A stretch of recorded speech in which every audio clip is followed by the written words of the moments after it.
sûr. Quel était un peu le deal qui vous a été proposé? Quel était le cadre? Alors, je crois que je vais répondre. Le deal qui nous a été proposé par le festival a été de réaliser une anthologie telle qu'on l'aurait faite si ça avait été pour nous. Donc on a eu la liberté pleine et entière, mis à part le fait que comme l'anthologie doit être disposée dans différentes médiathèques, y compris scolaires, il ne faut pas aller trop loin, disons, dans le sexe et le corps. Alors, la plupart des textes qui nous ont été soumis ne posaient aucun problème de ce côté-là. Disons qu'on a éventuellement demandé à certains auteurs d'éponger un petit peu les taches de sang à certains endroits, dans la mesure où ça ne nuisait pas au texte. Voilà, à part ça, eh bien, ça s'est passé dans des conditions tout à fait de liberté éditoriale totale. Et l'idée d'ancrer quand même ces sorciers, la plupart, je crois, il y a une nouvelle de fantasy, vraiment, on peut dire ça, et une nouvelle de science-fiction. Le reste, c'est vraiment ancré dans le réel. Oui, enfin, on n'est pas vraiment quand même des puristes des styles, si toutefois il existe encore. Donc c'était dans le thème, en fait, on a eu quelques-uns qui étaient hors sujet. Un autre détail qui est assez amusant, c'est qu'on se demandait dès le départ, angoissé, en disant quand même, vu le sujet, est-ce que les auteurs vont répondre présent? Ils l'ont fait, et plus que 100 fois. D'ailleurs, on peut les en remercier. Oui, parce que il y a un très bon équilibre, je trouve, entre des nouvelles un peu plus sérieuses, un peu plus graves, et puis des nouvelles qui sont un peu plus délirantes, un peu plus amusantes. C'était aussi une volonté de votre part? Déjà, on était tributaires des textes qu'on a eus, donc on a eu de la chance, encore une fois, que les auteurs fassent vraiment un spectre assez large. Et d'un autre côté, oui, c'est aussi un petit peu, j'avoue que là c'est moi qui m'y suis collé, donc c'est à moi qu'on peut jeter des tomates. Essayer d'agencer une anthologie, c'est toujours difficile à expliquer. J'ai attaqué un peu en douceur avec le texte de Lucie Chenu qui est très très beau, mais qui est en même temps relativement ce qu'on peut attendre, et en même temps essayer d'intercaler des textes plus classiques avec en effet ceux qui délirent sec. Je veux dire, quand on lit dans un tel mouche-corne, on sait à quoi on va s'attendre de toute façon. Et là, on n'est pas déçu. C'est aussi un petit équilibre, mais bon, comme j'apprends qu'il y en a qui piochent un petit peu au hasard, donc je me demande pourquoi du coup ils se décarcassent. Et pourtant, justement, oui, c'est intéressant de voir comment on peut là passer vraiment de choses poétiques, sérieuses, et puis d'un seul coup, on arrive avec des sorciers qui chassent des obèses devant les fast-foods, où on se dit mais que se passe-t-il? Ça dénonce. Celle-ci est particulièrement jouisse. Moi, je crois qu'on peut... C'est encore une occasion de saluer les auteurs, parce que c'est eux qu'il faut remercier, c'est eux qui ont inventé toutes ces choses un peu extraordinaires, qui ont inventé cette magie des fast-foods, ou cette magie qui fait marcher des vaisseaux spatiaux, ou toutes ces choses, ces histoires de couleurs qui disparaissent du jour au lendemain, des choses auxquelles on ne pouvait absolument pas s'attendre. Voilà, c'est le talent d'une brochette d'auteurs qui sont des auteurs Malpertuis, puisqu'ils avaient tous au moins un texte déjà publié chez Malpertuis. Donc on savait un peu à quoi s'attendre, non pas en termes de détails de contenu, mais en termes de qualité.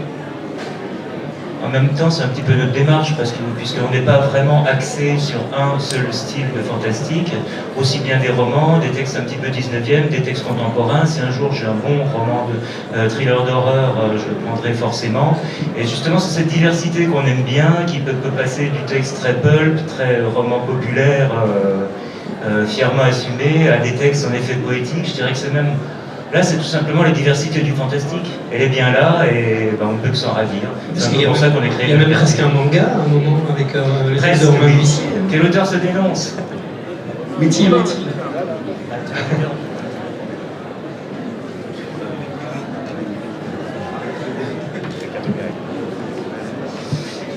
Oui, en fait, plus que manga, c'est plutôt du cinéma de Hong Kong que je me suis inspiré.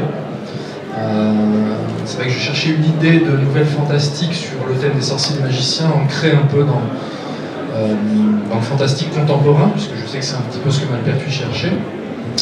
Et donc je suis plutôt allé chercher du côté de l'Asie. Donc effectivement, le héros, c'est une sorte de détective de l'occulte à Hong Kong de nos jours, qui enquête sur des faits surnaturels puissants dans les légendes chinoises. Oui, parce que c'est à la fois contemporain, mais c'est très ancré dans une tradition. Oui, c'est vraiment le but, c'est de se faire se rencontrer les traditions magiques et ésotériques chinoises, le taoïsme, le bouddhisme, etc.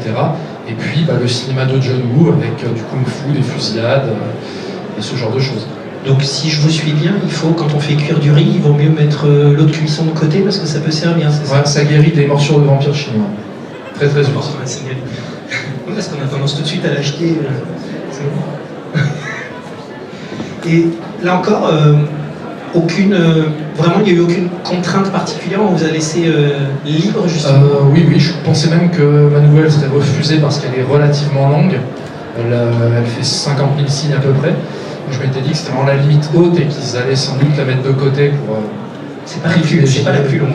C'est peut-être pas la plus longue, oui, ça je ne sais pas, mais je me disais déjà qu'elle était bien longue. Mais bon, visiblement, ils ont assez aimé pour la garder. Ils ont eu raison parce que c'est très intéressant. Merci.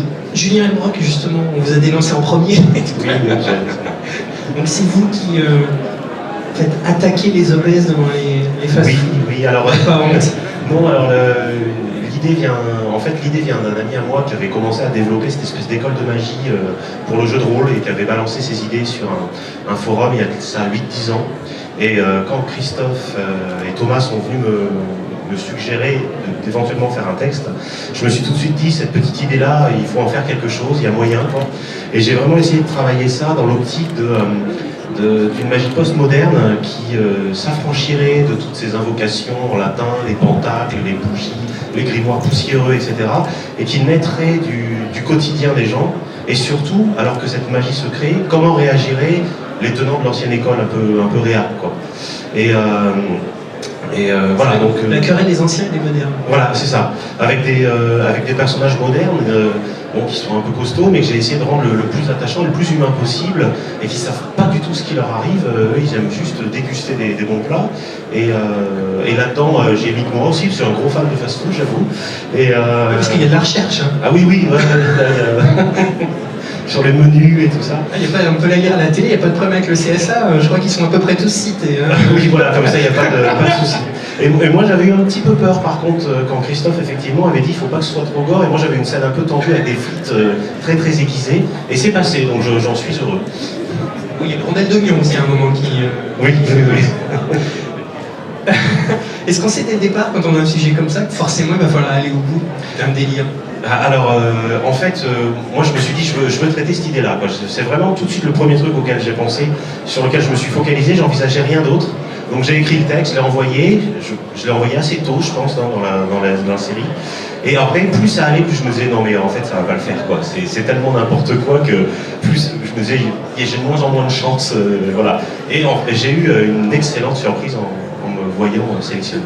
Alors moi je ne suis pas éditeur, je suis que lecteur, et moi je me demandais vraiment où vous alliez jusqu'au bout. Quand j'ai commencé à comprendre un peu quelle était la démarche, je me suis dit mais il est vraiment, d'abord il est complètement barré, ensuite c'est très drôle parce que faut le dire, tout est dans la chute de la nouvelle aussi. Oui, j'ai essayé, voilà, j'ai écrit quelques nouvelles maintenant et je suis pas toujours adepte de cette chute, enfin disons que j'y arrive pas forcément, et là je trouvais que c'était le côté un peu traditionnel finalement de la nouvelle avec cette espèce de, pas vraiment de rebondissement, mais finalement bon, on s'en fout, quoi. Qui est venu encore autour de la table?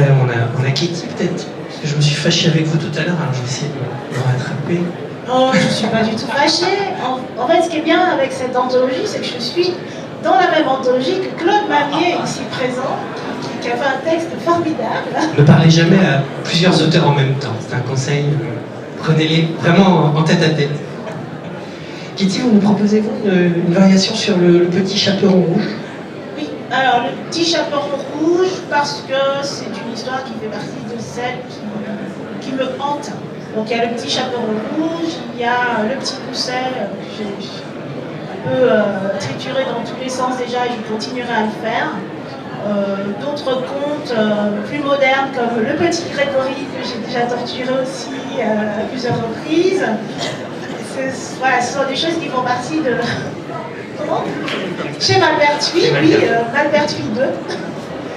Et, alors, à la différence de plein de mes petits camarades, quand j'ai été contactée pour cette anthologie, mon texte était déjà écrit.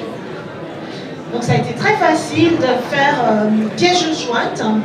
Donc on va chercher dans le disque dur et on fait OK et c'est bon. Donc ça a été assez facile de répondre. Ce qui est terrible dans votre nouvelle, c'est que c'est le réel finalement qui est pire que la magie, en tout cas qui joue le côté néfaste. C'est ma vision du monde. Voilà, les contes, les films d'horreur et ce genre de choses, ça m'a toujours semblé plus plus drôle que la réalité, mais parce que j'ai commencé ma vie dans un environnement pas forcément intéressant, et je crois que j'ai gardé ça. Et j'aime vivre, j'aime rire, j'aime manger, pas trop les fast-food, mais voilà, mais le riz j'aime bien aussi. J'ai gardé ça, ce côté de me dire, mais on côtoie sans arrêt des choses qui sont inexplicables, mystérieuses, et je crois que je passe mon temps à chercher le côté un peu, à répondre à des questions. Ce qui est le plus inexplicable dans votre nouvelle, c'est le lien maternel finalement. Question piège. Alors je vous invite à lire mon texte autobiographique qui s'appelle Noir sur blanc, où je raconte effectivement, bon ça c'est moi, c'est ma vie, il y a cette espèce de mystère, et je pense que je tournerai autour peut-être jusqu'à ma mort, de qu'est-ce que c'est les liens entre les gens. Enfin, même dans mon recueil de nouvelles, Connexion interrompue, c'est ça aussi, c'est la question du lien. Qu'est-ce que c'est ce lien entre les gens? J'ai entendu dire qu'il existait des liens magiques, et le lien du sang, ce genre de choses. C'est pas du tout ce que j'ai vu, c'est pas du tout ce que j'ai vécu, et pour moi c'est un mystère éternel. Voilà. Belle ouverture pour découvrir, puisqu'on a parlé de Claude